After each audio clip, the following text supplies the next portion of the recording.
Hello, everyone. Dr. Anna Cabeca here. Welcome to Couchtalk. Today, we're going to talk about the mind and memory and how important our immune system is to that.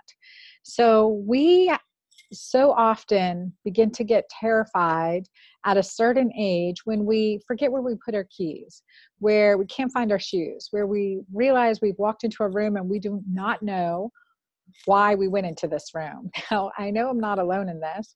It's fine in our 20s, 30s, but when we hit our 50s, it's like, okay, is this a sign of early dementia, early Alzheimer's, or what the heck is going on?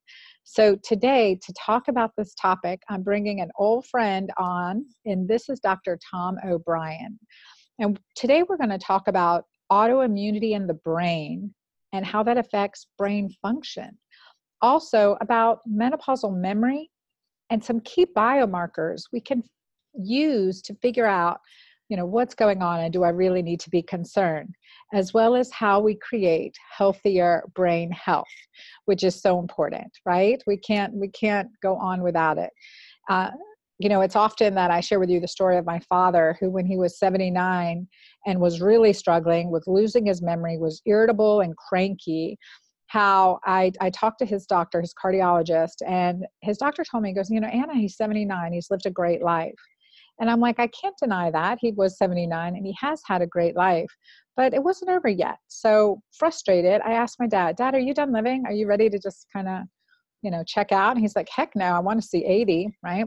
And so I was like, okay, so let's follow my program. I did my detox program with him and took away his beer and scotch for just 1 month, as well as, gluten-free, dairy-free, and stopped his snacking, among other things, balancing hormones as well as nutrient supplements. Well, I can happily say that in 30 days, Dad lost 30 pounds, went from 120 units of insulin to 20 units of insulin. And he went from taking the wheelchair around when he flew in from out of town, to actually getting out on the tennis court with the kids in just 30 days. I'm even more blessed and grateful to say he lived till 91, and he lived good cognizant years. His memory was sharp, continued to do Sudoku, and anytime he would start to lose that edge, I knew we had to tank things up a little bit, to just tweak a little bit here with his nutrition, his diet, his lifestyle, and to empower that. So I've seen that happen for him, and I've seen it happen for so many others. So let me tell you about our guest today, Dr. Tom O'Brien. He is considered a Sherlock Holmes for chronic disease. And I first heard him speak on why gluten was so bad for us over a decade ago. He was really on the cutting edge of this movement, and he does it in a very bold and brilliant way. So he currently has a recent book out called You Can Fix Your Brain, just 1 hour a week to the best memory, productivity, and sleep you've ever had. This has been published by Rodale in September 2018, and it has received global accolades. So I highly recommend this book, and I look forward to your feedback on this conversation. This is an episode you certainly want to share, and please do that. That helps us get the message out to so many people who are really struggling. Well, let me introduce my guest. Well, hello, Dr. Tom O'Brien. It is great to see you here today. Thanks for joining me. Oh, thank you. It's always a pleasure to hang out with you. I feel the same. And now you're actually in Italy, right? We're talking I'm in Vegas at a conference. You're in Italy. And I know that I appreciate this time taking away from that beautiful environment. Isn't technology incredible? I mean, it's just incredible, and this is a great lead-in. 25 years ago, it would have taken a room, 20 by 20, floor-to-ceiling computers at Princeton to do what this iPhone does in terms of computing power. 25 years ago, we never could have imagined that you could do all of this in something in the palm of your hand. Right, absolutely. Right? The same is now true. The same is true in laboratory medicine. That when we talk about tests for your brain, that most laboratories are using tests that are 10, 15, 20 years old. The technology, they're good tests, but they're not current. The current tests the current tests, the most cutting edge stuff that's as cutting edge as this is to someone 25 years ago, it's called silicone chip technology. And Mayo Clinic published on this, Mayo Clinic. And they said 97 to 99% sensitivity and 98 to 100% specificity. And as you and I know, I mean, that's all geek language to everyone that's listening, but it means it's right every time. And they can look at 6,000 antigens in one blood draw. 6,000. So when we talk about tests to measure inflammation in the brain, which we'll get to in a few minutes, the technology is so cutting edge now that anything less than this is no longer acceptable. I agree. And so I look forward to talking about those biomarkers, those cutting edge biomarkers. But so many people too, when we're doing even our routine lab tests, the ones that we get, as a routine doctor's visit, the CBC and the CMP, by the time we see something wrong in those tests, it's like, you're pretty sick. We could have picked it up. You're pretty far down the road, right? Pretty far down the road. Yeah. But still some things are missed. So most people have at home, even their complete metabolic panel, their CMP. It starts with their glucose test, gives them liver function, gives them kidney function. I mean, but there's some good biomarkers right in that test that they have that don't get addressed. Like, we're in the normal range, right? What's normal mean? 8 out of 10 people going into Walmart is your normal comparison. So we want to be optimal. So look at the normal versus the optimal. So if someone's at home and they pull out their CMP, and we can say, okay, well, where's your glucose? Where are your liver functions? Where is your kidney function? What's your protein or albumin? I mean, things there that can so already be good indicators, just overlook because they're normal. Right. These tests that in general doctors use to tell you, are you sick or are you healthy, can actually be interpreted from where are you on the scale? Where are you going? Mm-hmm. Which direction are you going in? It's the difference. Mrs. Patient, there's 2 ways to measure the temperature in the engine of your car. I'm from Detroit originally, so I'm a car guy. I grew up with muscle cars. Some cars have a hot light that comes on the dashboard. That hot light comes on, everybody knows you got to pull over really quick or you're going to blow up the engine. No negotiating. Other cars have a temperature gauge instead of just a hot light. An example, 1986, my wife and I were driving back from a summer vacation in Michigan, going to Chicago. I used to live in Chicago. And we had a 1986 Chrysler minivan, a new minivan, 2 kids in the back seat, 6 and 9 years old. It was a 90-90 day, 90-degree temperature, 90% humidity. One of those hot, humid days in Michigan that are just sticky. And so we're cruising down the highway at 70 miles an hour, air conditioning on, listening to some nice classical music, kids in the back seat, playing with some games or something. And I'm watching, all of a sudden the temperature gauge starts climbing. And over the course of about 10 or 15 miles, it hugs up against the red zone. And I go, oh no. And my wife said, what? I said, the engine's overheating. Oh my God. No, it's okay. It's okay. So what did I do? I saw the warning. And so it gave me the opportunity to take preventive action. What does that mean? I slowed down to 55, turned off the air conditioning to take the load off of the engine, rolled down the windows and listened to the kids complain about how hot it was, but we made it home okay. The engine didn't go into the red zone. It didn't overheat. That's the test that you're referring to when a doctor who knows what they're doing is not just looking to say you're healthy or you're diseased. They're saying, in here, this tells us that you're kind of headed in the wrong direction here. Yeah, I mean, even starting with the glucose. So Yes. Just even talking about the glucose, everyone should know what their fasting glucose is. So the normal range, at least it used to be from 70 to 110, right? We've narrowed that down a little bit to 100, but talk about that a little bit, Dr. Tom. Well, that's true. That's true. And there are doctors now that are telling us that being somewhere around 75 or 80 is the ideal. And if you're hugging up closer to 100, it's too high. That's pre-diabetes. Mm-hmm. So it's like the other markers that where you sit on the scale can be a good piece of information that tells us what direction is your body heading right now in terms of your liver function? So if the range is 0 to 43 for your liver enzymes and you're at 41, you think you're okay? Well, it's normal. So wait a minute, you're kind of hugging that high end there. Your temperature gauge is right up against the red zone. And so we want to get that back down around 20 or 25. Well, what do I do? Well, I don't know. Let's see how you're taxing your liver too much. And then you explore, you find out what a person's diet's like, what their microbiome is like, because the microbiome directly affects liver function. So you just start looking to see what you can find. Absolutely. And, you're one of the, pioneers in leading forth on the gluten awareness and talking about not just like gluten with issues of celiac disease, but gluten sensitivity and just the negative effects of gluten. And now let's talk about the gluten brain. Talk about that a little bit and just your story, your passion behind that and how that brought you here. And we can touch on the gut brain connection. Sure, you bet. Well, there's a segue, but a really good one is that I was reached out to by the Celiac Society of India, and they'd asked me if I'd chair their annual conference in India. And I said, well, I don't really know anything about chairing a conference. But they said, we want to talk about more than just celiac disease. And I said, oh, great. Absolutely.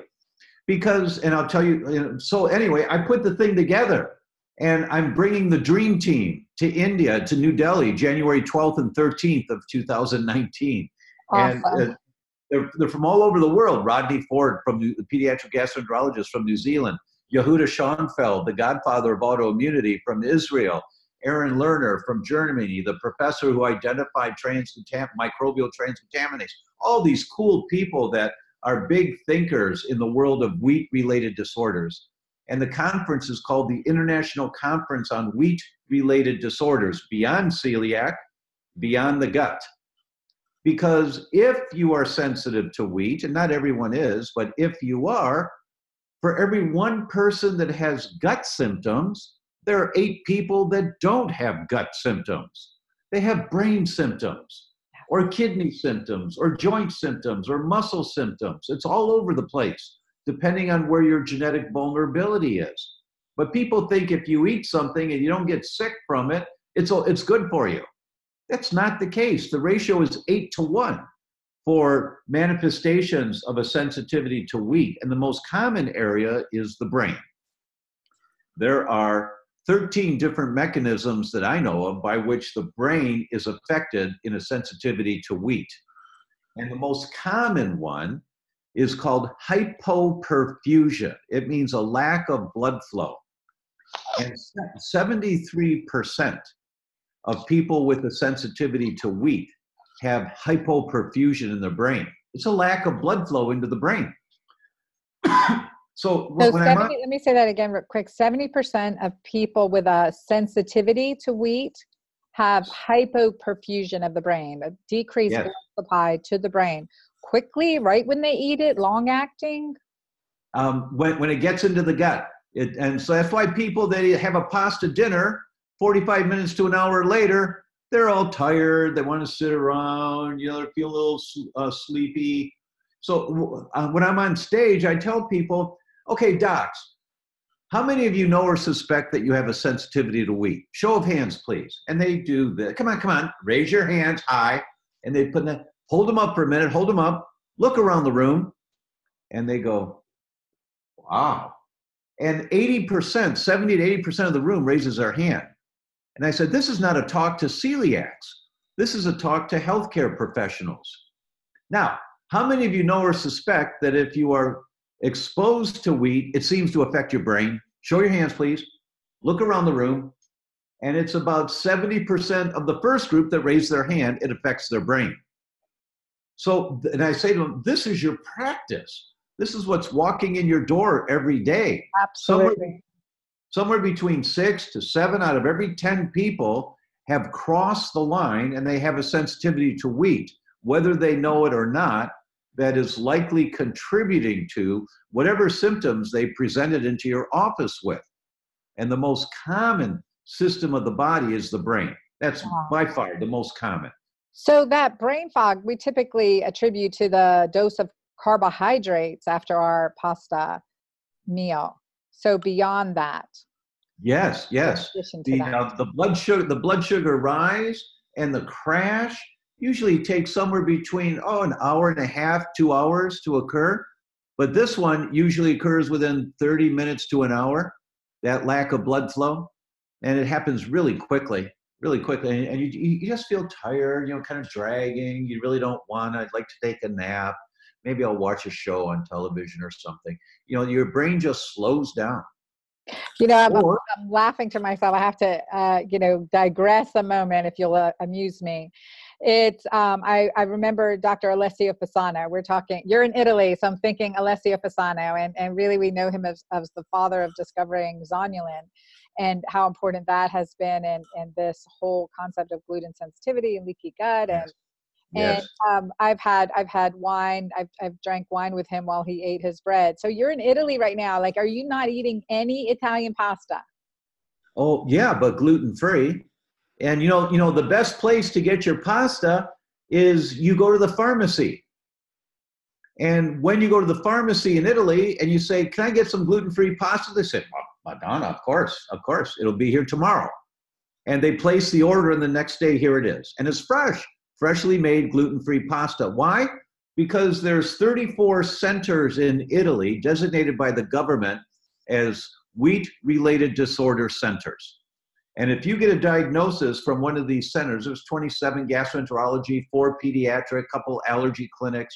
If you get a diagnosis of a wheat-related disorder from one of these clinics, your food bills are a deduction, a tax deduction. And so you just go to the local pharmacy and say, "I'd like to pick up some ravioli tomorrow, gluten-free." And it's like this. It's delicious. What are they using? What kind of flour are they using? They often use, I'm not a baker anymore, so I can't tell you. I used to be a baker back in the late 60s, early 70s, whole wheat bread. But corn is very common, rice is common, sometimes potato starch or potato flour. I think those are the most common things that they use to make it with. I don't really know. Well, that's admirable. No, a lot of times we think, okay, the issue with so much gluten sensitivity now than last century is because of the increase in gluten. Can you talk about that? Like, what's the truth behind that? Is that really Actually, the case? that's not the case. That's a convenient explanation that somebody made up, and then others picked up on it, and a couple of people have written about it now, but there's no evidence of that. The studies for Dr. Fasano, who you referenced, and others, Chachi is he's written a few times on this. It's called loss of oral tolerance. And the ancient grains in the publications that I've read, and there are many of them, the ancient grains are more toxic than the hybrids in terms of their gluten contents and stimulating an immune response. So it's not the new hybrid grains. It's not the GMO. I mean, GMO is a problem. It makes it worse because the glyphosate in the GMO grains and GMO foods kills off the good bacteria in your gut. Mm-hmm. And so that just makes everything much worse. Mm-hmm. But it's a loss of oral tolerance. That's why somebody's diagnosed with celiac disease and you check their teenage son who's got gut problems and he doesn't have celiac disease. You're fine. So they tell him it's okay to keep eating wheat. And then 7 years later, he's got celiac disease. Well, what happened? He didn't have it when he was 15. How come now when he's 22, there's a number of papers on that have been published. What happened that person who was negative in the past, all of a sudden, 7 years, 10 years, 20 years later, now they've got the disease. And it's because, here's why. It's because your immune system is working so hard. Your immune system everyone's immune system recognizes wheat as a problem. Everyone. There are a number of papers on this. Everyone. You get intestinal permeability when you eat wheat every time. That's slang term is the leaky gut. But what the research shows is that you get that leaky gut, it starts at about 30 minutes after the food gets into the intestine, and it peaks up at about an hour and a half. and then it starts coming down. Within 3-4 hours, you're back to normal, because the fastest growing cells in the body are the inside lining of your gut. So the wheat causes inflammation that tears the lining. You get leaky gut, but then it heals really quick. And you have toast for breakfast, you tear the lining, but it heals. You have a sandwich for lunch, you tear the lining, but it heals. And so your immune system says, there are a couple little molecules got through in the bloodstream, fine, no problem. You don't have elevated antibodies to wheat or anything like that. But one day, all of a sudden, you don't heal anymore. And when that day happens, that's called loss of oral tolerance. Now your immune system gets activated because these wheat molecules are just flooding into the bloodstream, and they keep coming in for hours.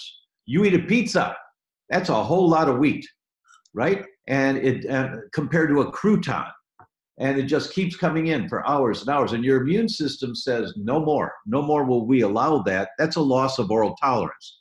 So the $1 million question is, that I talked about a lot in my first book, The Autoimmune Fix, what causes the loss of oral tolerance?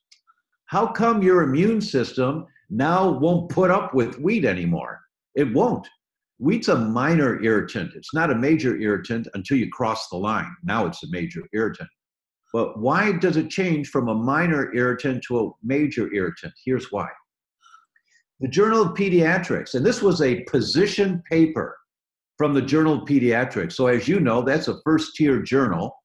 And when they publish a position paper, right at the top, position paper, you know that this is a message they want to get to everybody.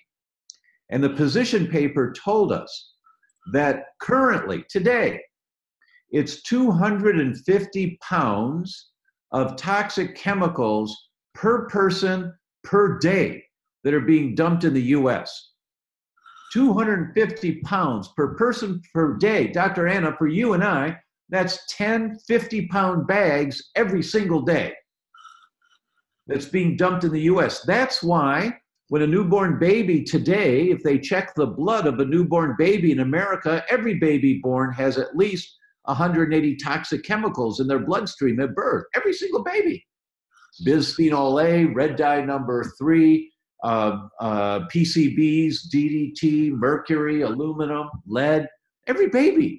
Because there's so many toxins that we're being exposed to that our bodies are breathing in, drinking in, eating in, that get into our bloodstream. Your immune system's trying to fight all this stuff. After a while, your immune system becomes so hyper vigilant, it says, wheat, no more, no more irritants. And that's the loss of oral tolerance. And when you lose oral tolerance and you make antibodies to wheat, now you go into the whole world of gluten sensitivity, wheat sensitivity, celiac disease, all of that.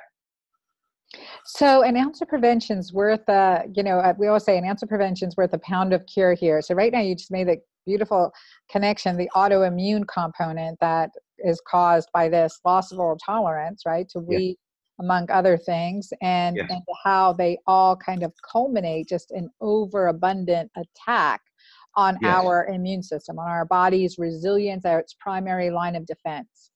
So, and that leads into, the issues with not just leaky gut, leaky brain, right? The loss of brain function. So that's really, making that connection is huge. I would say we were never designed for cereal for breakfast, sandwich for lunch, and bread with dinner, right? This is not part of our evolution. That's exactly right. Only do so much. One of the talks I give is called "An Ounce of Prevention is Worth a Pound of Protocols." Or prescriptions. I think that would be good. Right, because everything we're trying to do to help people, we've got to help them understand why all this stuff is happening to them. And when they understand, and it's in the new book, You Can Fix Your Brain in Detail, you got to get the Tupperware out of your kitchen.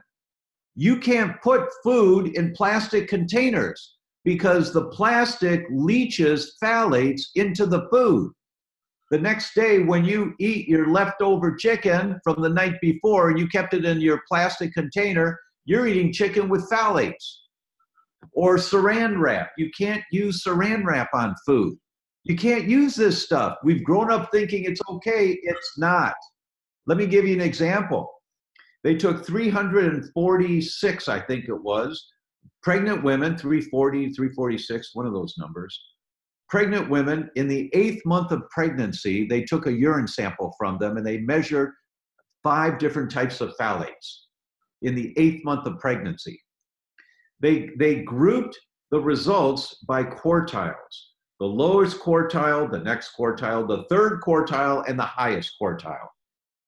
They followed the offspring of these pregnant women for 7.5 years. The children of the women in the highest quartile of phthalates in their urine compared to the children in the lowest quartile of phthalates in the urine, same kind of kids, socioeconomic class, everything's the same, just mom's phthalate levels. The children of the moms with the highest phthalate levels, their IQs were 7.6 points lower on average than the children in the lowest quartile. 7.5 points. Now, 1 point IQ change is substantial. 7.5 points is the difference between a B+, A- student and a C- D student. Every one of these kids was 7.5 points average lower IQ. Every one of them, compared to the kids with mom having the lowest amount of phthalates. You can't use plastic because it hangs out in your body. It affects the development of your baby's brain. And then your brain also, because the phthalates cause a breach of the blood-brain barrier, leaky brain. So for adults, they get leaky brain from phthalates. That's one of the triggers. There are many triggers, but that's one of them. You can read it in the book, all that. That's why you have to get rid of your plastic containers. My wife just came home last night from going to IKEA.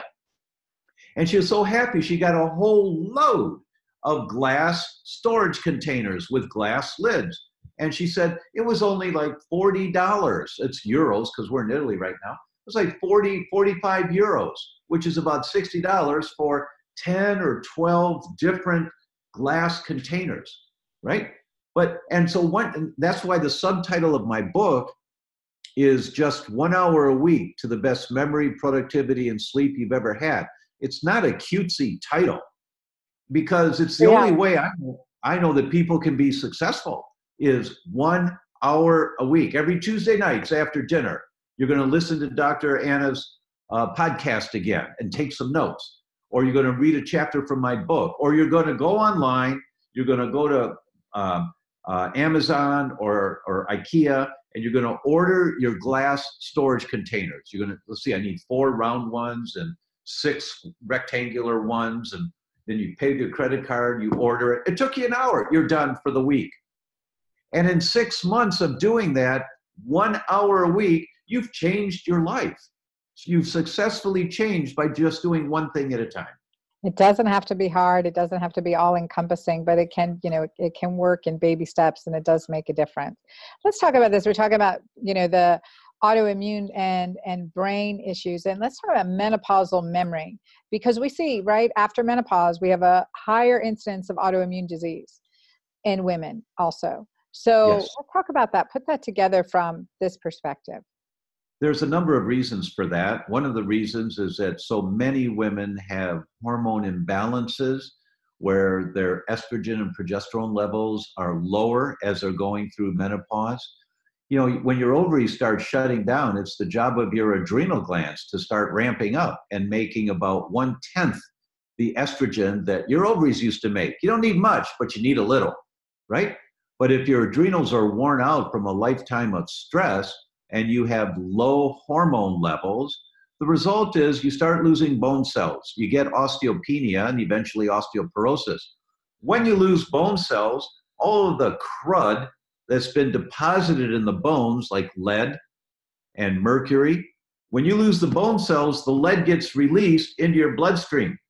It gets in the bloodstream and it goes up to the brain and it tears the blood-brain barrier. It's called a breach of the blood-brain barrier. I call it B4, capital B number 4. So bone loss, just subtle little every day, a little bit of bone loss, leaching these toxic chemicals out will cause B4, a breach of the blood-brain barrier. The lack of hormones themselves, low progesterone will cause a breach of the blood-brain barrier. And when you get leaky brain, this B4, Now molecules get into the brain that aren't supposed to be able to get in. Just like in leaky gut, things get out of the intestines into the bloodstream. Leaky brain means things get out of the bloodstream into the brain that are not supposed to get in there. And you have 4 different immune systems in your body, right? There's one in the gut, there's one in the liver, there's one in the bloodstream, and there's one in the brain. And the one in the brain is the big kahuna. This guy doesn't mess around.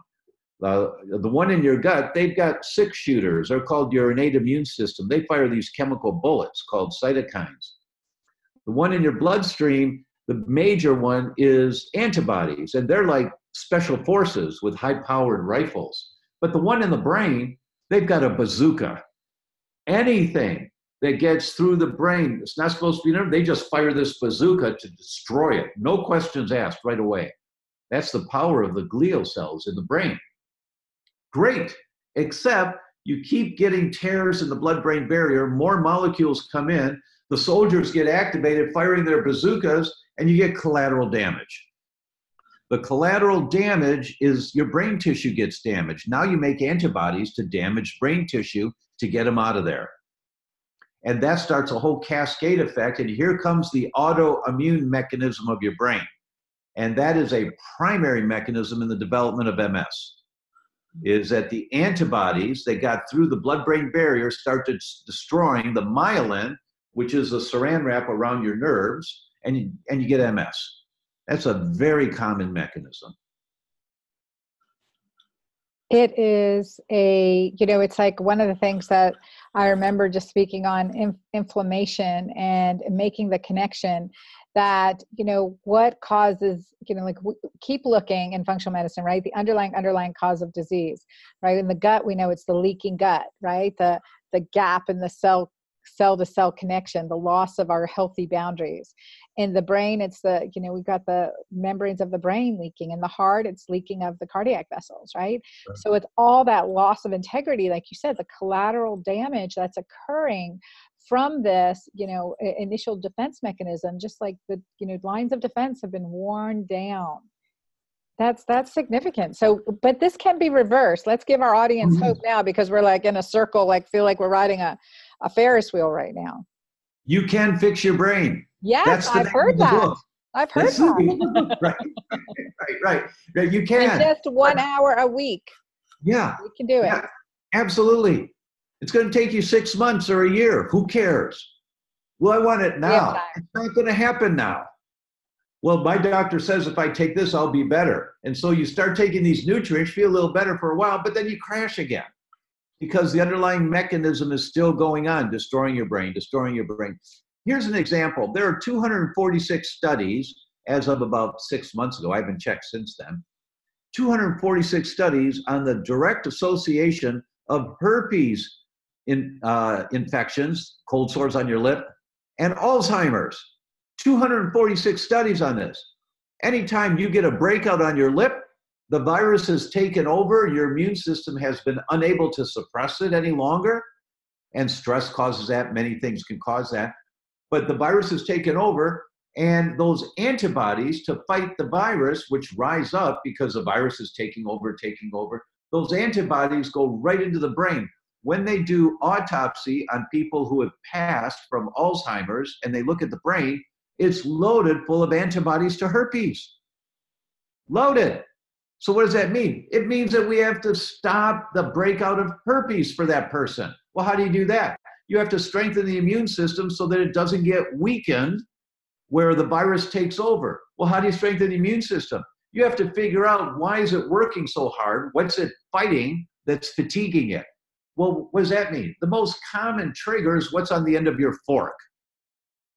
And the most common thing on the end of your fork that's inflammatory is wheat, and then dairy, and then sugar, and then bad fats.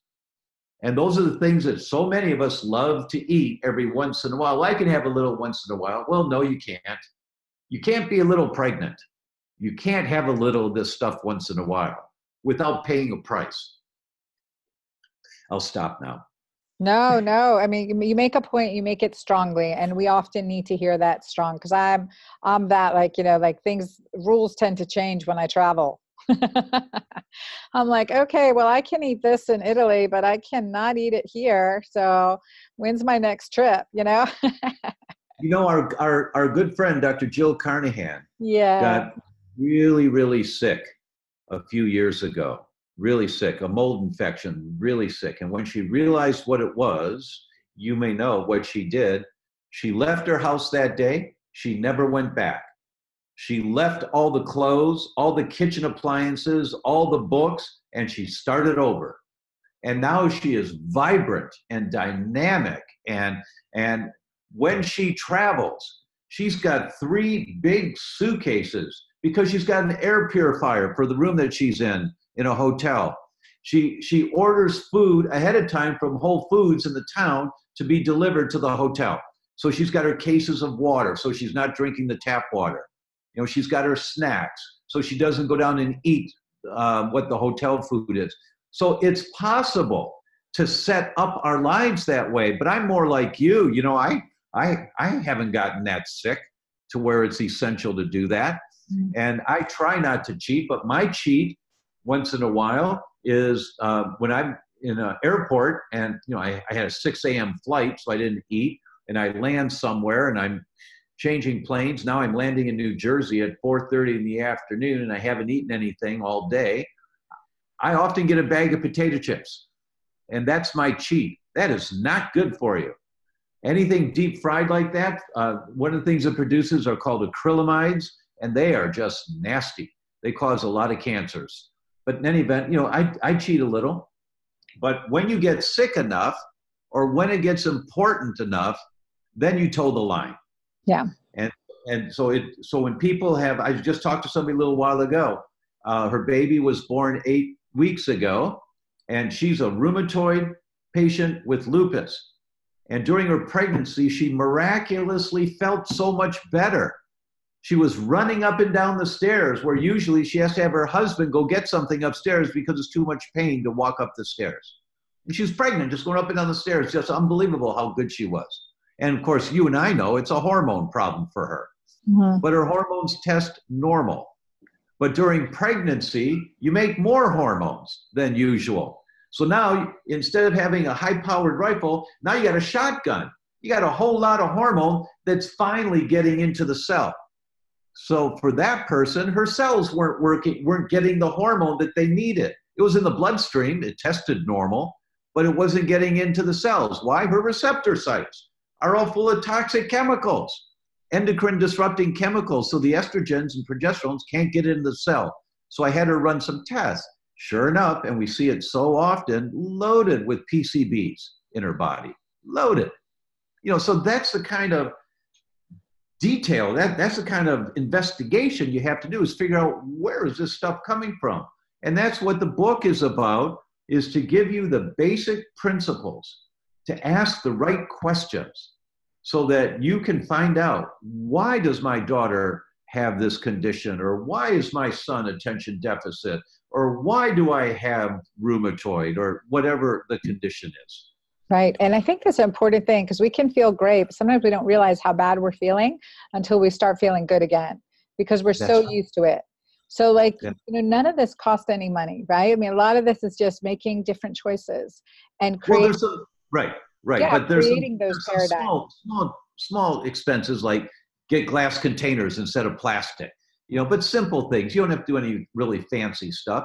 But it's make different choices. Learn how to make the choices for root vegetables and prebiotic vegetables, and of course the greens, and just the basic things. And it makes such a difference. I agree wholeheartedly. And I also think just in living by example, because our younger generation has a rougher time. They're exposed to a lot more. So the changes we make now for ourselves, also, I mean, we're doing it for them too, and their kids. I always tell my daughter, I was in the shower yesterday and there was this bottle of something. I'm like, you know, Mira, what's this? And she goes, oh, it's my new facial scrub from such place. I'm like looking at the ingredients. I'm like, I'm throwing this away because, number one, I want healthy grandbabies. I want you to be able to have them. So, you know, like, listen, we got to stop this now. And she goes, Mom, I'm like, yes, stop. Yeah. So little changes can make big differences. I'm like, what were you doing? You know, the millennials, they want it and they want it now. Whatever it is, I want it now. And when I explained to them that, the study, you may be familiar with this, the Danish government did a 2-year, just over 2.5-year study. Should we recommend women not breastfeed in a first pregnancy? And it's like, what? And it took a couple of years of testimony. It was supposed to be 6 months, but there was so much information that came out. People there eat a lot of fish. The fish come from the fjords. The fjords are long and narrow and deep. The farmers for 35 or 40 years have been using PCBs and DDT on their crops. The rain washes the PCB residue into the streams, into the rivers, into the fjords. The fish are full of PCBs, but there's no study that shows the amount of PCBs in one fish is toxic to human. There's no studies on that. And that's how they get away with this. But your body is not designed to defend against PCBs or DDT or any other chemicals.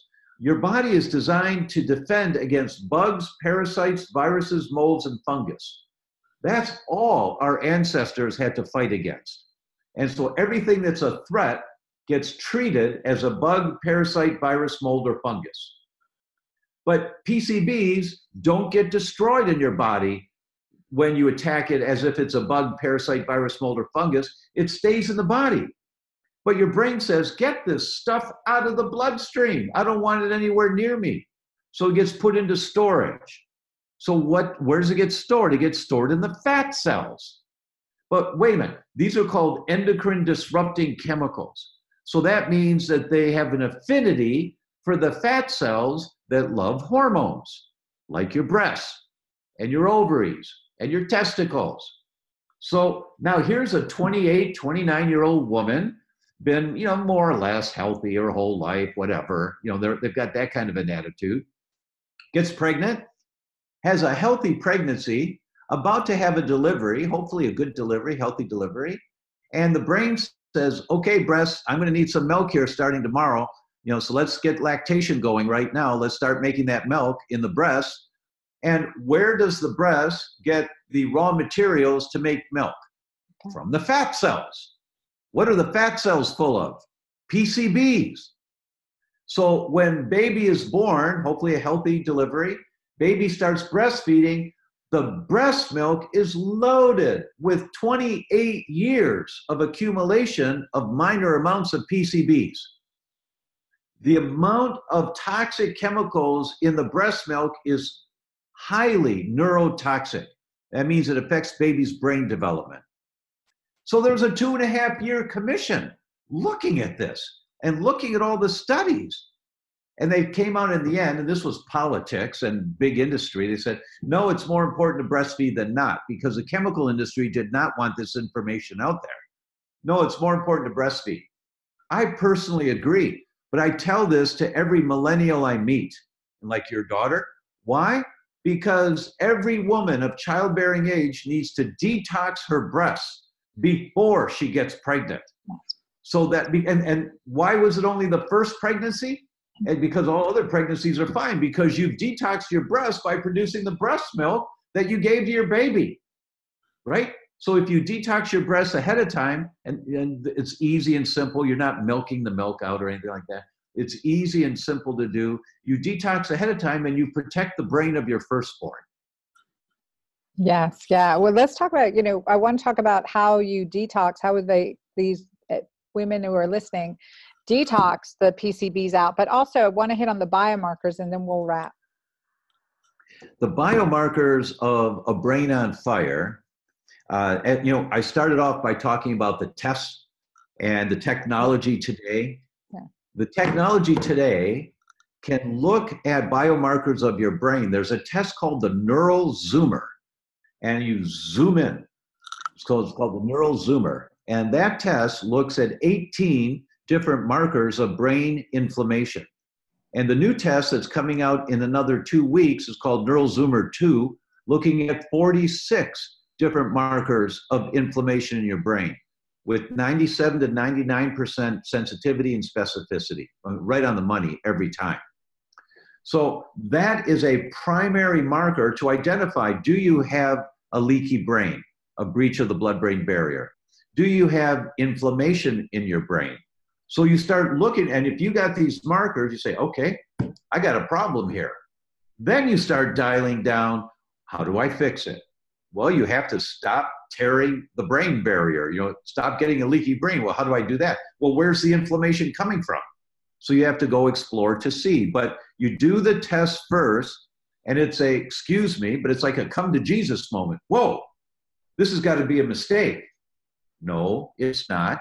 This is what's happening in your brain right now. Well, I feel fine. Okay, good. You just wait a couple more years and you'll forget where your keys are and you'll think you're getting old. So many patients come in and say, I know I'm getting old. I don't remember things like I used to. Well, how old are you? Well, I'm 37. No, that's not supposed to happen. No. Right? So you do these tests and it's all done in, it's all outlined in the book. And you do the test and you find out, what's my current status? If it comes back negative, you're good. Don't worry about it. There's nothing going on. That's great. That's great to see. And there's a weak zoomer. There's a weak zoomer. Wheat zoomer, so brain zoomer, wheat zoomer. Are these, Yeah. Okay. Where are these tests available? The lab is called Vibrant. You go to my website, thedr.com, and you can download the information there on these tests, take it to your doctor and say, please order these tests for me.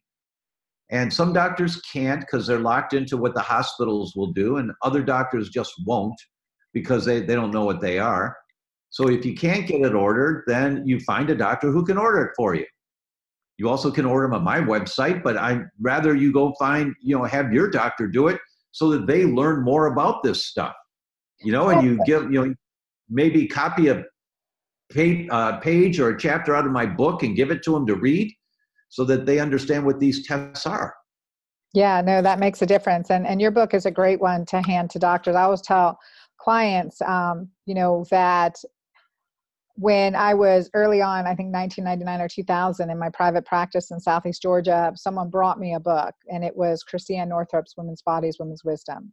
And I hope that my book, The Hormone Fix, will be that book that they give to their doctors, and your book, You Can Fix Your Brain, is another book for us to give our doctors, because that's how we do it. We're, as physicians, we're busy, and it's just crazy. What's valuable information that impacts you, and how do you want to help others learn this information as well? So we take that responsibility as the consumer. We also measure our markers on a regular basis, like our weight or blood pressure. I mean, these things we can identify for ourselves. I believe blood markers are something we should take into our own control too, and look at that for our own interest, just like the number on the scale, just like, the temperature on the thermometer. I mean, we really need to look at these numbers ourselves.